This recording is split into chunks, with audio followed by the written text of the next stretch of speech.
Paige. And I'm Brittany. Welcome to Britt and Paige's Excellent Adventures.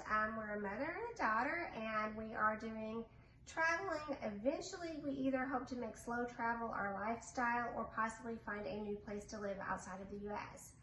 Today, we're going to talk about when we went to Vienna, Austria in January of 2023. And we flew in from Florence, Italy. It was a short flight, and we arrived around 3 p.m. And our game plan was we were going to check into our Airbnb, go get some food for that night and in the morning and go from there. One thing we did not anticipate, and might be helpful if you were to go there, the grocery stores are mostly all closed on Sunday. And at least in our area, we asked the Airbnb host, was there a 7-Eleven, anywhere we could get food? And they were like, nope, it's Sunday, everything's closed. Luckily, they did know of a restaurant that was open that we could walk to, so we were able to get some food for that night, but definitely something that you might want to keep in mind. Yeah, the restaurant, we ended up inadvertently going to 2 Greek restaurants when we were there. My sister, who met us when we were there, she had booked a Greek restaurant in Austria well in advance. And then we ended up, the host recommended going to another Greek restaurant. No, those were our 2 out meals, no Austrian food, but we didn't have any authentic Austrian food. I would have liked to, because I don't really know what authentic Austrian food is. The food at the Greek restaurant we went to that night I thought was kind of mid, but the atmosphere was really nice and it was really relaxing. And this sounds like a petty complaint, but people were not on their phones nearly as much as some other European countries, and that you wouldn't think that would matter, but made a real difference in how stressful the vibe was. So, you know, I know this sounds hokey, but I will cherish that out meal the rest of my life because it was so relaxing and calming, even though the food was kind of mid. She got some wine. She really liked. I'm not a really big wine drinker. I couldn't even tell you different types of wine. But whatever type of wine that the waiter recommended at that Greek restaurant, I thought was truly excellent. And I really enjoyed the glass of wine. So while the food was meow, I thought the wine was really, really good. And I too found it super relaxing. In fact, we're thinking on our next trip, we may try to incorporate going to eat out on the day of arrival. Actually, when we were just talking about our trip, we were like, you know, we should probably do that more often, because I think that's a really good time to go out to eat in a way, because you're just, you know, tired from travel, and just to sort of help you unwind. So that worked out really well. Our Airbnb also worked out really well. It was about $80 a night, and I honestly think it was the best Airbnb we've had, not just, you know, in Europe, but period. One of our best ones. We were early adopters of Airbnb, so we got some good Airbnbs when it was first launching in the US. But other than those, it was one of our better Airbnbs. They have a more extensive public housing policy in Austria still compared to some other European countries. So we think maybe we got a little better price for the quality because they're competing with public housing a little bit. Also, it was probably the most out of town we've stayed, full disclosure. So I think that probably played a role as well, but it was really nice. It was our favorite Airbnb we've had. I think in both times we've been to Europe, it was our favorite Airbnb, without question. The host lived in the apartment complex too, and they were really nice. Yes, they were so nice. Just the whole thing worked out really well for the Airbnb. There was also speaking of food, while we didn't think our 2 out restaurants were all that, we were not wowed by. There was a cafe that was really close to the Airbnb we walked to, and it was pretty affordable too. We didn't eat breakfast there every day, but we went, I think, about 4 times.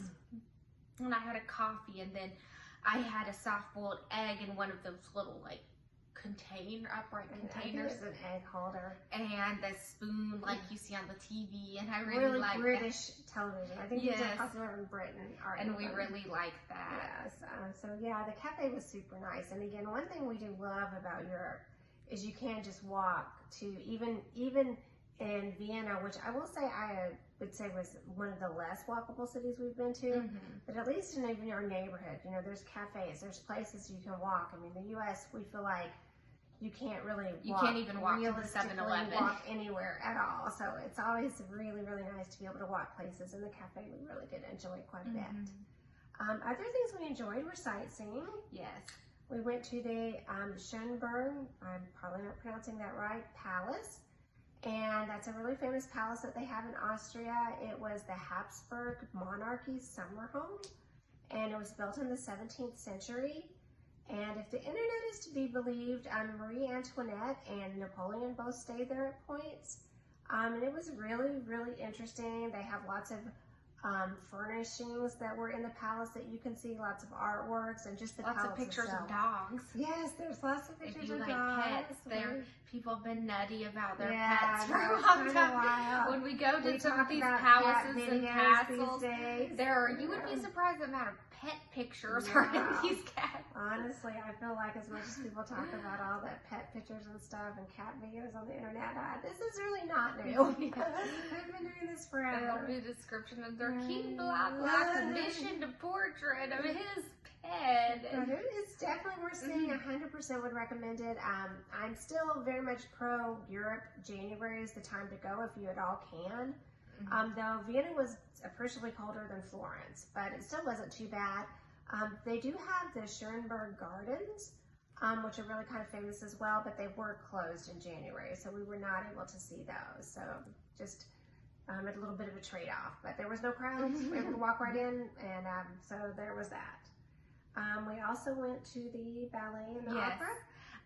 We loved the ballet. The ballet was so good. We had so much fun.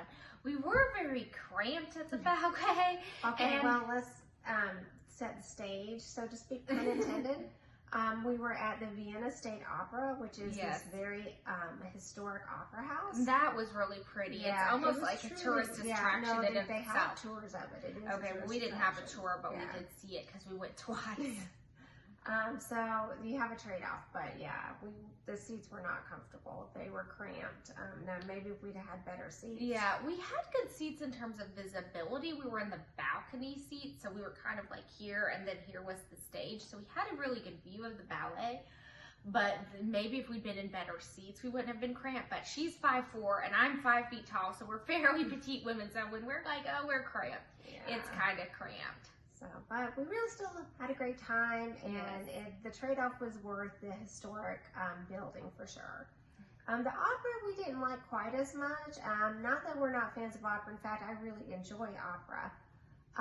But they did it in like this androgynous costumery and things. And it was all really kind of like not fancy scenery. And kind of dimly lit. Yeah. And I've only honestly been to, well, now I've been to 3 operas, but at this time you've time been to one other, which was Madame Butterfly, which I saw in the U.S. And the costumery was, just pageantry, breathtaking, in and of itself, the costumery was a show. So I was a little disappointed that there was basically no costumery. You're like, where's the pretty clothes? I still really enjoyed the singing. The singing was next level, out of this world. Kind of like the ballet. I cannot really, it's just amazing what people can do.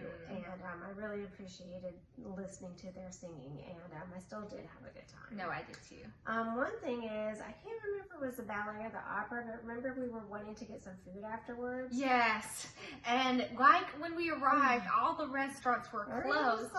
But if you're hard up for alcohol, there were some vending machines, and they had wine and beer bottles in the vending machines. Yeah, we walked around a little bit in the neighborhood that the opera house was in afterwards, and eventually found a vending machine which also had like instant soups, which we did get because we were really hungry. Yeah. And so there was the vending machine, but that was about it. And in the U.S., we've lived in some places where you can't even buy alcohol in the grocery store. I know. Like you have to go to a specific liquor store. So to see it in a vending machine was kind of like, okay, this is different. So we really enjoyed that. We also went to the St. Stephen's Cathedral, which is another really famous landmark in Vienna. And the cathedral itself is done in the Gothic architectural style. And I personally found that very interesting. The spires are all really like crafted individually. And I just thought it was really interesting. No, it was beautiful. And it was pretty on the inside too. We walked up to the North Tower and we saw the view of the city from there, and that was really pretty. Yeah, so we really enjoyed that as well. We didn't have time to do the South Tower as well. We ran a little late. Speaking of a trade-off to being a little further out from the city center, we did have to budget more time to get into town than some other places we stayed in Europe. As far as walkability, it's definitely pretty walkable, but things are more spread out than some other places we've been in Europe, like where our Airbnb was. You could walk to the cafe, the restaurant. There were 2 grocery stores you could walk to, but like to get to the tourist attraction, or my daughter Elise, who came and stayed with us, she had a computer, I don't even remember what it was, but something broke on her computer. Her charger. And she had to get another one. And it was a little ways to find somewhere where she could purchase another charger. So things were more spread out there than some other places in Europe. Yeah. But we did not take the public transportation, which I kind of regret, just so I would have known. We found it kind of confusing. It was not the most administratively easy to take, at least for us. I think that could have been us. I'll be honest. I said for us. I know. I mean, I've heard a lot of people say it's really, really good. So I don't know, but we cannot comment on that because we didn't use it. We did Uber when we couldn't walk somewhere. And I would say the prices were mid. Definitely cheaper than the US, which every time I say that, I'm not saying much, but not as cheap as some other places that we've been. Yeah. So I'd say kind of in the middle. I would say the food price is kind of similar, cheaper than the US. We went to 2 grocery stores when we were there. They were kind of close together.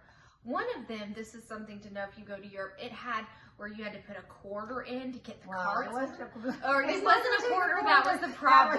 But some sort of their currency's coin coin to get the card out. It wasn't really an issue for us because every time someone was leaving, they just gave us their card. But it's maybe something to keep in mind. The other grocery store, you didn't have to put the coin in to get that. But we found that in other places in Europe as we traveled longer as well. So we thought the food at the grocery stores was better than the out food. Yeah. People at the grocery stores didn't speak English as much as we were expecting either, which I don't find as surprising as Florence because I mean, I guess Vienna is a fairly touristy city as well, but it's not like Florence that is known for being really touristy. But people were super helpful, even though there was a language barrier, particularly at the grocery store. Yeah, I agree.